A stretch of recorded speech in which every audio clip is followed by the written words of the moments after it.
J'ai plein de questions en ce moment. J'ai vraiment mon esprit qui déborde dans tous les sens. Je sais pas si c'est des choses qui viennent maintenant parce que je me suis pas autorisée à les traiter parce que j'étais dans l'action, dans l'action, dans l'action et je voulais pas prendre ce temps de réflexion. Est-ce que c'est lié à d'autres choses? Je sais pas trop. Mais au niveau de ma carrière d'écrivain, je suis en plein doute. Au niveau de ma carrière tout court, d'entrepreneur, même si j'aime pas dire ça parce que je m'identifie pas du tout comme un entrepreneur. Pareil, plein de doutes. Le monde qui bouge aussi parce que, c'est un sujet dont j'aime pas parler, mais je pense que je vais devoir en parler un petit peu, c'est l'intelligence artificielle. Tout ça fait que dans ma tête, ça fait un gros melting pot de plein de choses qui se connectent de façon bizarre. Ça fait plein de bruit et j'arrive pas à le démêler. Je me suis dit: «Bah, tiens, on va faire un bilan, ça fait longtemps et puis peut-être qu'on va essayer de démêler certaines choses à travers ce bilan. Après tout, si je le vis, peut-être que d'autres le vivent aussi. On va voir ce qu'on peut trouver. Alors je prétends pas qu'on va trouver des solutions. Peut-être essayer de se poser les bonnes questions pour ensuite soi-même trouver des solutions. Je pense que c'est la manière la plus saine de faire pour éviter des influences un peu stupides.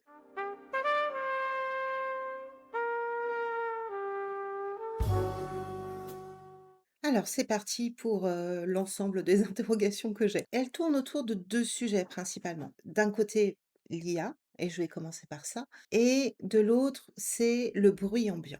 Alors, pour l'IA, je vais tout de suite clarifier une chose, je ne l'utilise pas pour générer quoi que ce soit. Je l'ai fait par le passé pour des images et des vidéos et je me suis sentie tellement mal après et j'ai presque eu honte que j'ai décidé que c'était fini, que je le ferais plus, que je trouverais d'autres moyens. C'est ma position par rapport à la génération. Moi, honnêtement, j'en ai marre d'aller sur les réseaux et de voir plein de trucs avec de l'IA, les vidéos IA, les posts IA, dans tous les sens. Que ce soit les images, que ce soit les écrits, c'est en plus ça se voit très rapidement. Les gens disent pour l'écrit, qu'il y a certains critères, machin. Bon, quand on utilise, comme moi par exemple, un logiciel de correcteur, type Antidote, moi j'utilise Antidote, il fait ça, les tirets quadratins, il les met lui-même, les espaces insécables, il les met aussi. C'est pas à ça qu'on voit un texte, qu'un texte écrit à l'IA. Quand il est mal généré, on le voit à travers des formulations. Et pas toutes, hein, parce qu'il y a des formulations qui sont, je vais pas dire expertes, mais enfin qui montrent quand même une certaine maîtrise de la langue. C'est simplement que les gens ont pu les acquérir, grâce à leurs études, grâce à leur lecture, grâce à leur, travail sur eux-mêmes, en fait. Mais, c'est autre chose encore. C'est, je pense qu'on l'utilise tous tellement souvent qu'on finit par, s'imprégner de sa manière de s'exprimer. C'est comme ça qu'on le reconnaît. D'ailleurs, c'est aussi une raison pour lesquelles pendant longtemps je l'ai plus utilisé pour rien du tout. Donc déjà génération, c'était jamais et je l'utilisais souvent, c'était pour des recherches ou des questions existentielles. C'est un peu bête, mais j'ai décidé de plus le faire parce que je me suis dit: «Attends Marine, tu quelqu'un qui a tendance à t'imprégner très vite et très facilement, parce que c'est comme ça que j'ai appris à écrire, hein, quand j'étais plus jeune. Je me suis imprégnée des auteurs que j'aimais et je me suis dit: «À force de discuter avec elle, tu vas tellement intégrer, sa manière de s'exprimer que tu vas la retranscrire même involontairement». Donc pendant, plusieurs mois, je l'ai vraiment totalement laissé de côté. J'ai coupé absolument tous mes abonnements. J'étais pas plus mal avec ça. Finalement, bah, je me débrouille très bien sans. Avec une version gratuite, ça suffisait amplement pour les recherches que j'avais besoin de faire et je mettais un peu ce sujet sous le tapis parce que j'étais embêtée avec ça. J'avais pas envie d'y réfléchir, en fait. Parce que quand on se pose pour y réfléchir, ça fait extrêmement peur. Je pense qu'à long terme, elle va me remplacer en tant que prête-plume. Pas tout de suite, pas tout de suite parce que, aujourd'hui encore, je pense pas qu'elle soit d'un niveau suffisant. Ou quand je travaille avec elle sur d'autres choses et qu'elle me fait des formulations, enfin qu'elle me propose, des textes et ça à chaque fois ça m'énerve. Je lui dis: «Mais fais pas ça, me jamais rédiger à ma place, jamais!» parce que, c'est complètement éclaté et j'en veux pas, j'en veux pas. J'ai pas besoin qu'elle me pollue avec ces trucs, nuls. Pour l'instant, je pense pas qu'elle soit capable de me remplacer, en tout cas pas pour les personnes qui ont conscience qu'un livre, c'est pas juste, bah, je prends du contenu comme ça et puis, je compile comme je veux et je fais un truc. Les personnes qui ont conscience de ça, elles vont encore se diriger, je pense, vers des humains pour les aider à travailler sur leurs livres. Mais il va y avoir un moment où elle va évoluer, parce qu'on en est encore qu'au début. Donc l'IA va évoluer, elle va s'affiner et je pense qu'il va y avoir un moment de bascule. Peut-être pas sa capacité à remplacer totalement un humain dans l'écriture de la non-fiction, parce que là, on parle de ça, hein, de la non-fiction. On n'est pas encore sur l'aspect littéraire. Juste au niveau de la non-fiction. Je pense pas qu'elle le remplacera totalement un humain, mais elle peut fortement dégrader la valeur de son travail. Parce que bah, finalement, l'entrepreneur ou le dirigeant, il va se prendre 5 minutes, il va discuter avec son IA. Ils vont arriver, ils vont avoir quelque chose et puis finalement, ils ont peut-être juste avoir besoin de quelqu'un derrière pour retravailler un peu le manuscrit, ce qui n'est pas le même travail et bah, forcément, c'est moins rémunérateur que d'écrire un livre tout court. Je sais ça. Je sais qu'au bout d'un moment, il va y avoir cette rencontre qui fera que mon travail sera sans doute dévalué et il va bien falloir que je trouve des solutions. La solution que j'ai trouvée, c'est, d'aller là où elle pourrait pas me remplacer, c'est-à-dire sur le terrain de la fiction. Certains vont dire: «Oui, mais quand même», ça on en reparlera. Mon plan, c'était: «OK, là je vais me prendre un mois, je vais refaire mon site, j'ai refait mes offres, je vais bien les retravailler, je vais accepter de reprendre la casquette entrepreneur, pendant quelques semaines. Mais une fois que ce travail sera fait, le site, il tournera. Peut-être que je vais penser à une mini stratégie de communication, mais encore, ce sera simple. L'idée en fait, c'est d'avoir une base financière en attendant de pouvoir développer mon œuvre. Ça correspond plus à ce que moi je veux, puisque je rêve pas de devenir un super entrepreneur, mais j'ai envie de devenir un écrivain. C'est vraiment ça que je veux. Donc, je veux donner toute cette chance à cette carrière. À côté, il me faut un socle financier parce qu'une carrière d'écrivain, bah, ça ne devient pas viable tout de suite. Ça prend du temps, c'est compliqué. Le lien avec l'IA, parce que là vous dites: «Marine, tu es encore partie dans tous les sens». Non, non, non, non. Le lien avec l'IA, c'est que comme je dois me mettre dans cette position entrepreneur, que je n'ai pas du tout et que en plus ça me saoule, bah, je me suis dit: «Bon OK, je vais essayer de faire ça bien et de travailler d'un point de vue uniquement stratégique avec l'aide à la réflexion avec l'IA». Donc j'ai repris un abonnement, j'ai pris Codex et j'ai installé VS Code. Donc je fais pas du code avec, mais ça me sert en matière de stratégie. Yo m'a aidé à briefer, les agents, en tout cas l'agent, mais je sais pas si on peut vraiment parler d'un agent, en tout cas bon bref, c'est le terme que je vais utiliser et j'ai travaillé tout un samedi simplement sur, ma stratégie, marketing, développement et cetera, tous les trucs que j'aime pas trop faire. En temps normal, c'est un travail qui m'aurait pris une semaine. Là, en une journée, j'avais tout et j'ai été prise, mais alors d'un vertige, mais extraordinaire parce que je me suis dit: «Ah ouais, on en est là quand même» et ça m'a fait beaucoup réfléchir forcément, je me suis dit: c'est chaud, je peux plus l'ignorer, je peux plus dire: "Ouais, on verra, on laisse couler". Elle est là et elle va faire que s'améliorer et les gens vont pas la lâcher. Parce qu'il y a trop d'enjeux financiers derrière. Tous les gens qui ont, investi là-dedans, ils vont pas avoir envie de perdre leur argent. Ils vont pas dire: «Ouais, non, éthiquement ou d'un point de vue humain, c'est pas top, donc salut, on arrête». Non, c'est foutu, c'est mort. Elle est là, elle rapporte du business pour beaucoup de gens, donc elle va rester. Qu'est-ce qu'on en fait? Je pense que c'est un sentiment qui, a peu de fois été éprouvé dans l'histoire de l'humanité. C'est que tu sais pas si c'est un truc, divin ou un truc diabolique. Tu sais pas. Vraiment, ça m'a, presque cette réflexion, ça m'a épuisée. Samedi soir, j'étais complètement lessivée alors que concrètement, j'avais rien fait. J'avais juste lu des documents, posé des questions et travaillé avec une intelligence artificielle, c'est tout. J'ai rien produit, mais j'étais, épuisée par, mes émotions, mes réflexions, par, la quantité d'informations que j'ai ingurgitées. Parce qu'elle m'a fait, plein de fichiers stratégiques en peu de temps et forcément je les ai relus. Parce que c'est ça, Ce qui compte, c'est de travailler avec elle, pas de travailler enfin, pas de la faire travailler à notre place. C'est là où ça devient puissant. Et donc je relisais ces trucs, je voyais les questions, je prenais des notes, j'en reparlais avec elle, je disais: «Mais attends, tu dis ça, mais là ceci, mais là machin. Tiens, ça m'a, évoqué quelque chose». Je lui dis: «Est-ce que tu peux vérifier cette théorie? Est-ce que tu peux faire des recherches?» C'est, et tu vois en plus le fonctionnement de sa réflexion, c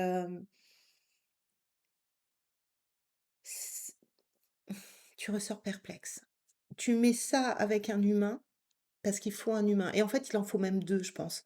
On en a discuté avec Johan, mais parce que tu peux devenir complètement dépendant de cet outil et c'est pour ça, je pense qu'il faut 2 humains pour, garder le contact, pour garder la réflexion, pour, garder la capacité à s'exprimer et pour pas perdre, certaines de nos capacités, je pense. Après, je sais pas, d'accord? Je n'ai aucune connaissance en neurosciences, je suis pas du tout scientifique, je sais pas comment ça marche là-dedans, mais j'ai l'impression qu'il y a un risque de dépendance qui est énorme et que pour pallier ça, il faut une présence, humaine avec possibilité d'échange, qui est à la fois communication et réflexion. Le lendemain, je lui dis: «Bon, bah, voilà, on va commencer à faire, à rédiger mon site» et je me suis dit: «Bah, je vais lui demander une proposition». Donc je dis que je ne génère pas. Là, pour le coup, je lui dis: «Vas-y, génère-moi un plan pour la progression de ma page d'accueil». Elle a commencé à me proposer un truc, je lui ai dit: «Non, non, attends, attends, attends. J'aimerais qu'on le fasse sur le principe d'une page de vente». Déjà, elle m'a fait une structure qui n'avait rien à voir, j'ai dû la corriger et lui dire: «Non, attends, dans quelle direction tu pars?» Et donc elle a commencé à me faire un truc et elle me faisait des propositions de rédaction et c'était nul, c'était vraiment nul et je lui ai dit: «Écoute, non, écoute, rédige plus, juste fais-moi la trame». Donc elle me fait une première trame, elle arrête de rédiger et elle me dit à peu près ce que je dois mettre et là je réfléchis sur le truc, je me dis: «Mais ça va pas». Je lui dis: «Regarde, ce que tu me proposes là, enfin qui achète ça? Personne n'achète ça. Enfin c'est pas vendeur, ça ne respecte pas les principes de la pensée humaine, c'est complètement à côté». Donc j'ai terminé, je lui dis: «Bon écoute, fais ta vie». J'ai pris mon document, j'ai repris la trame que moi je connaissais, donc je suis même pas partie de ce qu'elle avait fait et j'ai retravaillé selon ce que je savais et après je lui ai mis ça, je lui ai dit: «Regarde, dis-moi si ça te semble cohérent, si tout va bien et cetera et cetera». Et elle a commencé à me pointer plein de choses en me disant: «Oui, alors là, ça va pas, là, le terme, il est trop fort, là» et en fait, elle a tout aseptisé et je me suis dit: «Mais elle comprend pas, en fait, la nature humaine. Elle comprend pas certains principes de psychologie». Le retour que j'ai eu de sa part, je me suis dit: «Mais elle est complètement à côté de la plaque, ça va pas du tout». Donc ma deuxième expérience a été plutôt négative et c'est là que j'ai compris que, bah, ça reste un robot. C'est pas un humain surpuissant, c'est juste un robot et là où elle est hyper intéressante, bah, c'est pour tous les trucs techniques, les trucs, scientifiques aussi, même si je pense que dans la science, il y a peut-être besoin d'une part d'humain, je sais pas, je connais pas du tout la science, je n'ai pas un profil scientifique, j'ai toujours été nulle en sciences, j'ai un problème avec les chiffres. Quand je vois des chiffres dans mon cerveau, ça se mélange, je pense que je dois être dyscalculique peut-être. En tout cas, j'ai un problème de l'acquisition du nombre certain, donc je connais pas. Mais je me dis pour ces usages, oui, on peut l'utiliser.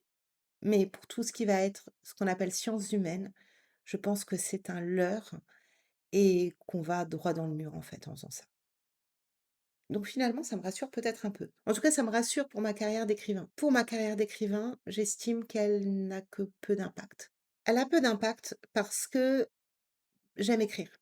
C'est ça que j'aime faire. Donc qu'elle existe ou qu'elle n'existe pas, c'est pas ça qui va faire que je vais arrêter d'écrire. On va pas me le retirer maintenant. Je vais continuer à le faire, quoi qu'il se passe dans ma vie, je continuerai à le faire. Alors peut-être de manière plus ou moins régulière parce que, là, vous allez voir en ce moment, c'est un petit peu compliqué, on en parlera après. Mais je vais continuer et qu'elle n'existe pas. Je vais continuer à écrire, je vais continuer à proposer mes livres. Alors certains vont dire: «Oui, mais peut-être au niveau des ventes, au niveau de ceci, au niveau de cela». Peut-être, j'en sais rien, mais sur ma carrière d'écrivain, je la vois pas comme une, menace. Ouais, c'est sur les moyens de subsistance, en fait, qu'elle va impacter, comme moi qui suis prête-plume, comme, la plupart, des écrivains qui s'étaient mis en tant que rédacteurs web, comme pour les artistes qui, faisaient graphiste pour gagner leur vie, parce que bon, bah, on sait bien que l'art, c'est quand même un marché extrêmement compliqué, comme la littérature, mais d'ailleurs la littérature est un art. OK, sur les moyens de subsistance. Mais sur l'art en tant que tel, non, elle existe. Est-ce que, Petroni, écrira un roman avec l'IA et fera, 1 000 000 de ventes? Oui, mais c'est pas l'un ou l'autre. C'est pas parce que Petroni, elle fait 1 000 000 de ventes que toi, tu peux pas faire 1 000 000 de ventes non plus. C'est pas ça. C'est pas comme en tant que rédacteur, par exemple, pour le web, où, bah, si la personne, elle choisit de travailler avec une IA, elle va pas travailler avec un humain. Un lecteur, s'il a envie de lire le livre de Petroni, il aura peut-être aussi envie de lire ton livre. C Ça s'exclut pas. C'est pas là-dessus qu'on va devoir apprendre à vivre avec. C'est sur l'argent. Peut-être que ça va permettre, qu'on accède plus vite au salaire universel, ça pourrait être pas mal. Honnêtement, je prends. Je vais pas dire quelles que soient les conditions, mais presque. Si ça me permet d'écrire, honnêtement, je prends.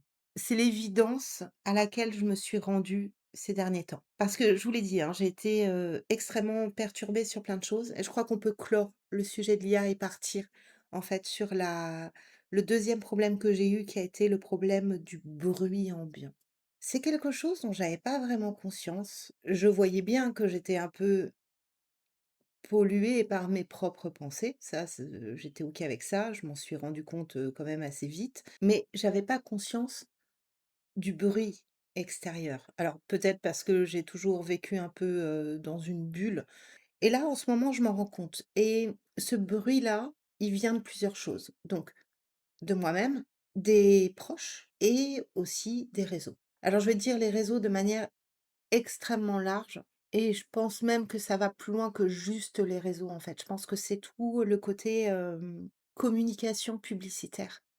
Je pense que c'est ça, en fait, qui fait beaucoup de bruit, plus que les réseaux en eux-mêmes. Et en fait, quand on va sur tout ça, eh ben, les 3/4 des posts auxquels je suis confrontée, ce sont des gens qui essayent de vendre quelque chose. Pour vendre, ces gens-là vont mettre en avant leur méthode, leur manière de faire et appuyer sur, nos désirs, nos douleurs et cetera. Ce sont des principes de base de marketing qu'on voit dans à peu près toutes les formations. Je critique pas les gens qui essayent de vendre pour s'en sortir parce que, bah, enfin tout le monde a besoin d'argent pour vivre dans la société dans laquelle on est. Donc c'est pas eux que je critique, c'est l'effet que ça crée et la manière dont on pourrait y répondre. Je pense que c'est là que ça se joue. Parce qu'après, bon, bah, voilà, que les gens vendent, c'est normal, ils ont leur business, ils vendent. Voilà, c'est à nous aussi d'avoir un certain discernement pour ne pas prendre pour acquis tout ce qu'ils nous disent.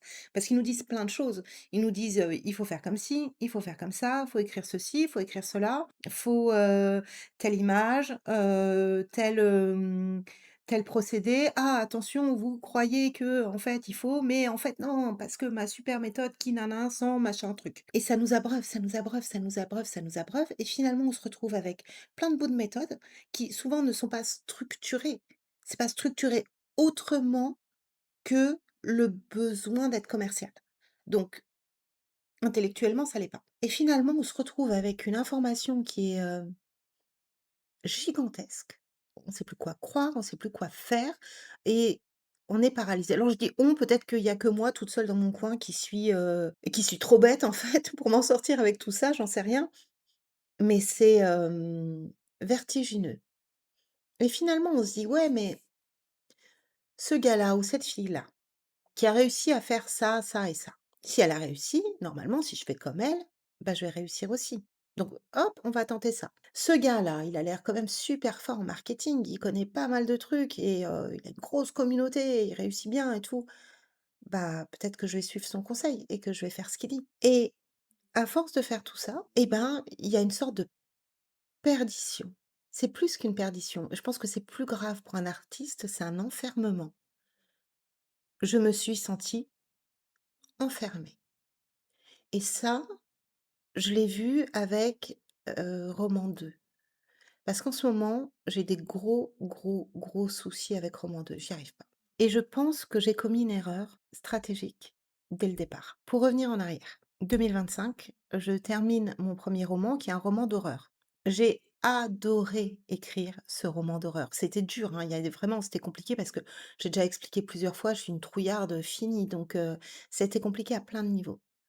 Mais je l'ai fait, j'ai adoré le faire, j'adore la littérature fantastique, plus que l'horreur en tant que telle d'ailleurs, hein, c'est vraiment le fantastique et je me suis dit à ce moment-là: «OK, je suis peut-être une autrice de fantastique et c'était d'autant plus plaisant pour moi que j'avais l'impression de prendre une revanche sur la vie. Parce que quand j'étais petite, j'étais effrayée, plus qu'effrayée, c'était vraiment une terreur de l'âme par rapport aux phénomènes surnaturels et notamment focus autour des fantômes. Le fantôme, c'était un truc qui me mais je ne pouvais pas voir le mot écrit le soir à partir du moment où il faisait nuit. Ni le mot fantôme, ni tous ses synonymes. Tout ce qui pouvait évoquer le fantôme, c'était impossible, ça me terrorisait, c'était, une peur panique. Mais tout ça pour dire que j'avais l'impression, en écrivant une histoire de fantôme, de de prendre le dessus sur cette peur enfantine et c'était une vraie revanche pour moi et j'étais fière et je me disais: «Voilà, bah, maintenant je vais écrire ça». J'ai toujours aimé lire ça, je me suis, limitée parce que je pensais que j'y arriverais jamais à cause de ma peur et j'ai réussi et maintenant je vais écrire ça et je vais être une autrice de fantastique horreur. Ça tombe bien parce que quand je lisais des trucs sur, comment devenir un auteur à succès, comment ceci parce que j'en ai lu des bouquins sur le sujet. À chaque fois, je voyais toujours le même conseil et je voyais le même sur les réseaux, dans les formations, dans les trucs machin. Bah, choisissez votre niche en fait, soyez un entrepreneur comme les autres, décidez quel type d'auteur vous êtes et construisez-vous cette identité. Donc j'étais embêtée parce que je me voyais plus en tant qu'autrice SF et je m'éloignais de plus en plus de ça. En plus, j'avais l'impression que j'étais mais illégitime au possible parce que j'ai pas du tout le profil scientifique. Autrice fantasy, j'ai jamais écrit de la fantasy, j'ai beaucoup de mal à lire de la fantasy, à chaque fois il y a un truc qui me dérange. Il y a un truc qui me dérange et pourtant il y a des choses qui m'intéressent aussi dedans. Je sais que la fantasy, je la trouve incroyable quand elle va être, dans des jeux vidéo par exemple. Là j'accroche, là j'adhère. Mais en roman, à chaque fois je commence des trucs et je galère un peu. Et je me suis dit: «Bah, le fantastique c'est parfait, le fantastique, l'horreur, ça répond à tout ça». OK, j'ai des lacunes, mais il me suffit de lire, je peux les combler vite fait. Et en plus de ça, j'ai quand même un bagage fantastique derrière.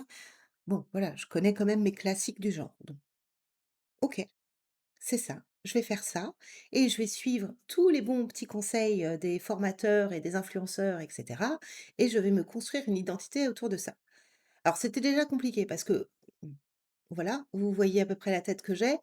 Je ne ressemble pas au cliché de l'auteur d'horreur. D'ailleurs, quand j'en parle autour de moi, les gens me croient pas.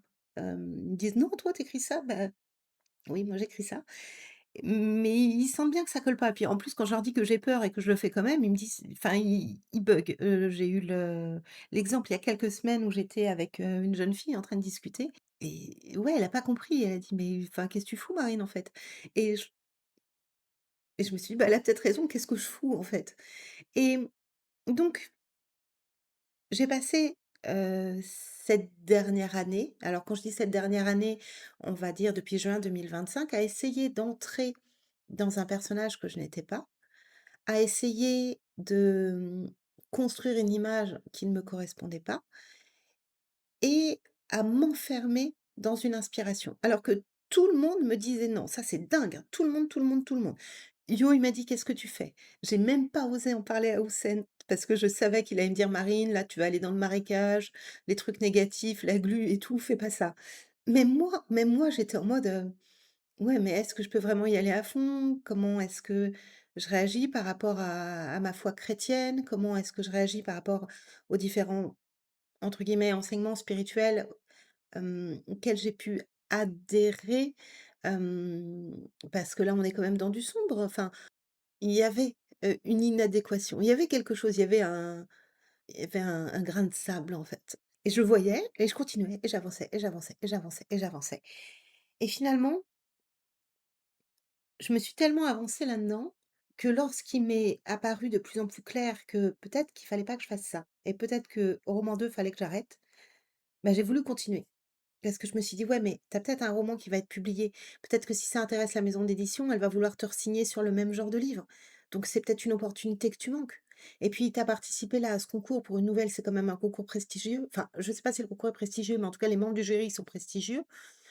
Dans ce genre littéraire-là, hem, on ne sait pas ce qui peut se passer et tu peux pas abandonner. Pareil sur, les réseaux, le peu que tu as fait, parce que bon, d'accord, j'ai pas fait, 1 000 de choses, hem, c'est autour de ça et tu vas encore dire: «Ah non, j'ai changé d'avis» et donc je suis restée là-dedans et je continue, je continue, je continue, je continue Et là, je me dis: «Mais en fait, je me suis enfermée à cause de ce bruit ambiant, à cause de tous ces conseils qui disaient: "Enfermez-vous"». Mais ce sont des conseils pour entrepreneurs, ce ne sont pas des conseils pour artistes. Alors, je vais pas dire qu'il y a pas de dimension commerciale dans la littérature. Quand on regarde Zola, par exemple, Zola, c'était un grand communicant. Il a fait, l'équivalent de campagne de pub, pour la sortie de Nana, par exemple.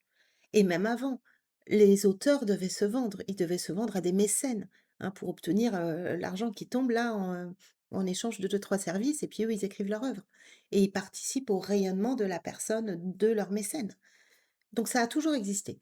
Je suis pas en train de dire que ça n'existe pas. Je suis pas en train de dire non plus qu'il n'y a pas une identité d'auteur. Mais je pense pas que cette identité soit un choix. Je pense pas que ce soit un positionnement. Je pense que ça part d'autre chose.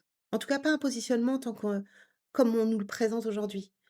Aujourd'hui, quand on parle de positionnement pour les entrepreneurs, quand tu montes ta boîte et tout, que tu vas voir les conseils marketing, machin, on a l'impression que c'est un mélange entre un choix et une décision stratégique et pas quelque chose qui arrive a posteriori. Alors que je pense que pour les artistes, pour les entrepreneurs, je sais pas, d'accord? Je suis nulle en business, donc j'ai rien à dire. Mais je pense que pour les artistes, en tout cas de mon expérience et des quelques connaissances que j'ai, c'est quelque chose qui vient après. Alors, il peut y avoir des manifestes, hein, quand Victor Hugo lance, le romantisme, quand il écrit c'est la préface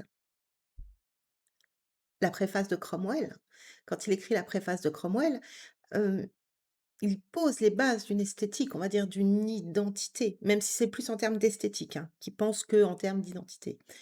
Hem, il y a ça, mais après faut je sais pas si mais Cromwell, c'est pas sa première œuvre. Heu En tout cas au théâtre, hein, quand on parle du théâtre romantique là. Ça a commencé avec Hernani et Hernani, je crois que c'était avant.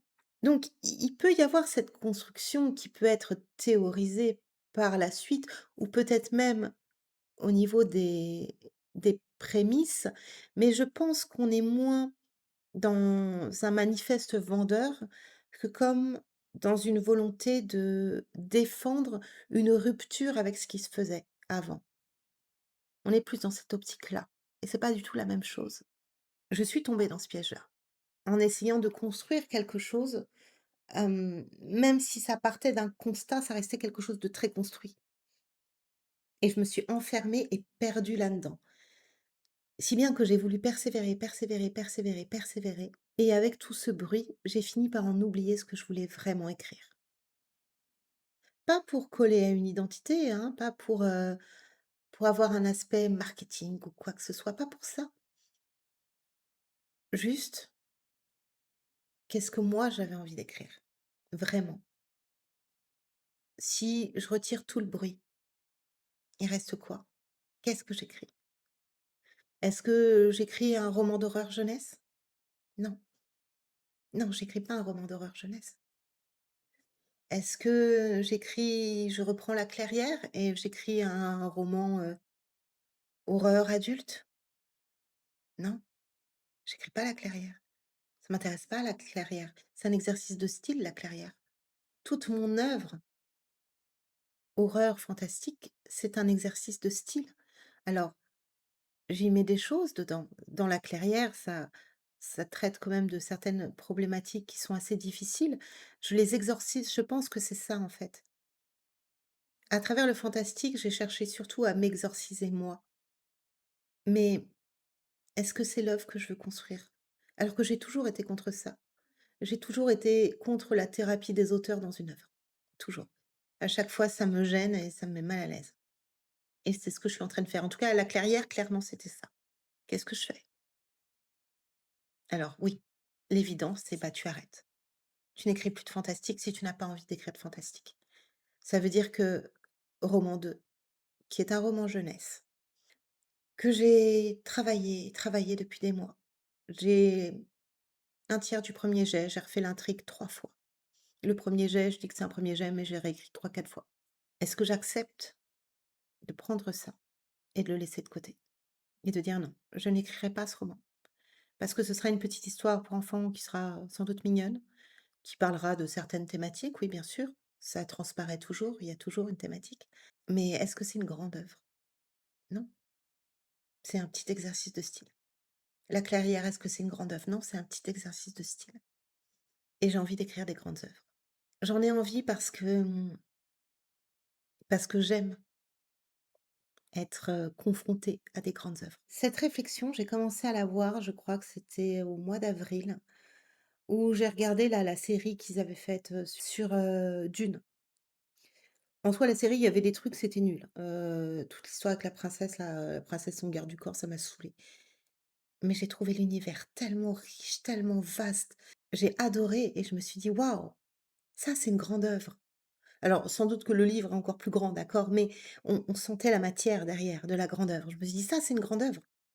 Ça, j'ai envie d'écrire des trucs comme ça. Je voyais ça, j'étais jalouse. J'étais jalouse de ça. Hem, je me suis refait là les House of the Dragon, juste avant la saison 3. J'étais jalouse de ça. J'ai, regardé des animés. J'étais jalouse de ces animés. J'étais jalouse de ces grandes œuvres et pas jalouse en mode, jalouse méchante. Jalouse en mode: «Mais je veux ça! C'est ça que je veux écrire. Qu'est-ce que je suis en train de faire là?» J'écris des histoires de fantômes et de maisons hantées. Et alors j'ai rien contre ça, d'accord? Je dis pas qu'une maison de fantômes, une maison de fantômes, une histoire de fantômes et de maison hantée ne peut pas être une grande œuvre. Mais je ne me sens pas capable de la porter au niveau de la grande œuvre. C'est ça le truc. J'ai pas les épaules pour. Il y a d'autres personnes qui pourront le faire. C'est pas la vision que j'ai de l'œuvre que je veux pour moi. Parce que qu'est-ce que j'aime dans une œuvre? Et j'en ai déjà parlé, je pense. Ce sont les univers. Comment je sais qu'une œuvre est grandiose? C'est parce que dans ma tête, je pourrais me faire des fanfictions. Et quand dans ma tête, je commence à essayer de me faire des fanfictions en train d'imaginer un personnage dans ce monde, je me dis: «Ouh là là, Marine, grand univers, grand univers». Et ça me plaît, ça me parle. D'ailleurs, c'est ce que je préfère faire quand je vais faire des recherches, quand je vais, essayer de matcher des choses et tout pour créer un monde. C'est incroyable. Et souvent, je vais très loin, même pour des nouvelles. Mes nouvelles, quand je les écris, en tout cas quand j'écrivais des nouvelles de SF, ça me prenait 3 mois pour les écrire. Et sur les 3 mois, il y avait bien 1 mois et demi, c'était que la construction du monde. Des choses qui n'apparaissaient même pas dans la nouvelle. Mais je les construisais quand même. Parce que pour que l'univers soit vivant, pour que le monde fasse crédible, il fallait que les personnages l'habitent. Et pour que le personnage l'habite, il fallait que ça le modèle. Et donc je devais connaître ces choses. Je devais savoir que, par exemple, pour Nouvelle 1, comme on était dans une, civilisation extrêmement hygiéniste, les prénoms, c'était pas, Marc, Paul, ou, je sais quoi. C'était des choses qui étaient en lien avec cet hygiénisme, parce que c'est normal. Je veux dire, quand, il y a eu, toute la culture américaine qui a déferlé sur la France, on a eu une vague de prénoms américains et ça faisait très classe. Moi, je me souviens, j'avais une copine, elle s'appelait Cindy. Moi, je m'appelle Marine. J'avais trop honte, je me disais: «Mais elle a un prénom trop classe, elle s'appelle Cindy», comme dans les films américains, les séries, les machins. Moi enfin les séries de l'époque, c'était pas les mêmes. Moi, je m'appelle Marine, c'est ringard, c'est moche. J'aimais pas m'appeler Marine, je détestais mon prénom parce que je trouvais ça nul. Bon, maintenant, ça va, j'assume. Bon, le problème, c'est que c'est associé à d'autres choses, mais bon, bref. Mais il y a des modes comme ça qui traversent et je me dis: «Il faut penser à ça, à ces petits détails, à ces trucs de la vie quotidienne, comment on jure les gens. Nous, aujourd'hui, on dit les gros mots qu'on dit, mais peut-être qu'eux, ils ont une autre manière de jurer. Peut-être qu'une insulte, pour eux, c'est pas la même chose, parce que ce qui dévalorise, ce n'est pas la même chose que nous, ce qu'on dévalorise. J'adore me perdre dans l'exploration de ces mondes et dans leur construction. Est-ce que je les construis vraiment? Est-ce que je les reçois? Je ne sais pas. J'en ai aucune idée. Parfois, j'ai l'impression de les recevoir et de les co-construire par la suite. Désolée, c'est encore un langage très spirituel, mais c'est vraiment cette impression que j'ai, en fait, de me connecter à un monde qui me donne une première image, une première facette de son existence et ensuite, je tire les fils et je construis les choses. J'adore ça, j'adore faire ça. Donc il me reste plus beaucoup d'options. Il me reste l'ASF et il me reste la fantaisie. Est-ce que c'est ça que je vais écrire? Est-ce que je vais retourner malgré tout à la SF? Est-ce que je vais faire un premier test de fantaisie? Je dois vous avouer qu'il y a un truc qui me fait très peur avec la fantaisie. C'est que et il faut que je réussisse à faire un one shot et souvent c'est très épais. Parce que je ne pense pas qu'on commence. Alors peut-être que je me trompe et que je m'enferme encore, mais je pense pas qu'on commence une carrière d'auteur avec une trilogie ou un truc comme ça. Je pense que c'est plus compliqué. Peut-être qu'il faudrait faire quelques one shot. La SF est beaucoup plus propice à ça. Je trouve que la fantaisie. Alors peut-être que c'est juste aussi nos pratiques, hein, j'en sais rien. Je connais assez peu ces domaines, hein. En fantaisie, j'ai très peu lu et en SF, j'ai lu des vieux trucs. Donc je sais pas. Tout ça pour dire que je ne sais pas si je continue à écrire du fantastique. En tout cas, je pense qu'il faut que j'arrête d'essayer de me présenter comme une autrice de quelque chose et que j'accepte la part de créativité et d'incertitude. Si j'arrive à devenir l'autrice que je désire être, peut-être que des gens après moi diront: «Bah, voilà, c'était une autrice de ci, c'était une autrice de là». On en est loin encore une fois, mais je pense que c'est pas à moi de décider de qui je suis.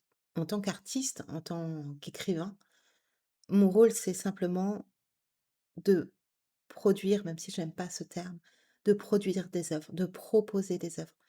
Peu importe leur genre, leur registre, peu importe, l'habillage marketing. Je sais, on va me dire: «Oui, c'est important Marine, tu es obligée de penser à la chaîne du livre, à la vente, à ceci». Flûte.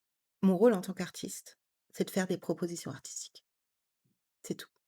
Pour l'instant, j'en suis là. Peut-être que ça changera, peut-être que ça va évoluer, peut-être que faire des propositions artistiques, c'est aussi apprendre à vendre cette proposition artistique-là. Mais, là, pour le moment, je vais prendre, absolument, tout ce que j'ai lu, entendu, appris au sujet de la vente des œuvres et du positionnement artistique sur les réseaux et le jeter à la poubelle. Et je vais aller plus loin. Je pense que tout ce que j'ai en termes de formation d'écriture, que ce soit les formations que j'ai pu prendre ou les lectures que j'ai pu avoir, je vais les mettre de côté. Je pense que là, pour l'instant, ce n'est pas ma priorité. Ma priorité, elle est pas dans apprendre, accumuler du savoir. Ma priorité, elle est dans retirer le bruit, faire le silence pour pouvoir me retrouver moi, en tant qu'autrice, hein. Je suis pas en train de parler de psychologie, de machin, ça c'est une autre histoire. Mais je pense que vraiment renouer avec l'écrivain que je suis et que j'arrête pas de mettre à distance. Alors que je le faisais pas quand j'étais jeune, hein. Et il faut que j'apprenne à déconstruire tout ça pour retrouver l'authentique écrivain et ce que cette personne a envie d'écrire et de l'écrire et de produire et de proposer quelque chose de grand au lecteur. Partir de la création d'abord, de dire: «Voilà, j'ai envie de vous faire rêver». Parce que c'est ça en fait, hein. Moi je suis une rêveuse et ce qui m'intéresse, c'est de faire rêver les gens. C'est pas J'ai pas envie que les gens forcément ils enfin les gens, les lecteurs, lisent mon livre et se disent: «Waouh, j'ai appris tellement de trucs». OK, c'est cool, mais c'est pas ce que je cherche. Ou: «Oh, ça m'a donné une autre vision sur le monde». Ah cool, très bien, mais c'est pas ce que je cherche. Mais en revanche, tu lu mon livre et tu dis: «Waouh, c'était incroyable, j'ai totalement été dépaysée et ça m'a fait rêver». Ouais, ouais, là j'aime bien, là je suis contente. C'est ça en fait, proposer des mondes immersifs et que les gens puissent les aimer autant que moi j'aime certains univers immersifs. Je pense que ça peut offrir un refuge au monde actuel et j'ai toujours eu cette obsession de créer des refuges parce que moi-même j'en avais besoin. Comme j'ai dit, j'ai toujours vécu dans une bulle. Je suis très bien dans une bulle. Si je peux rester dans une bulle toute ma vie, je serais très contente. Mais c'est pas ça la vie. Alors il y a besoin de petites bulles, de temps en temps, entre les épreuves, entre les difficultés, juste ça, un refuge. Et les livres ont été mes premières tentatives de refuge et peut-être les plus saines, hein, parce qu'il y a des gens, ces refuges, ils vont les chercher dans des trucs dégueulasses. Un livre, c'est une un bon refuge et ça veut pas dire que tout ce qui s'y passe est beau et merveilleux. C'est juste que pendant un instant, on s'autorise à laisser tout le bruit ambiant et à rentrer dans cet univers-là, pour aller vivre ces problématiques-là, ces dangers-là, en sachant que c'est que de la fiction et qu'à la fin tout ira bien. Enfin, pour nous rêveurs, c'est ça que je veux et je me suis complètement fourvoyée.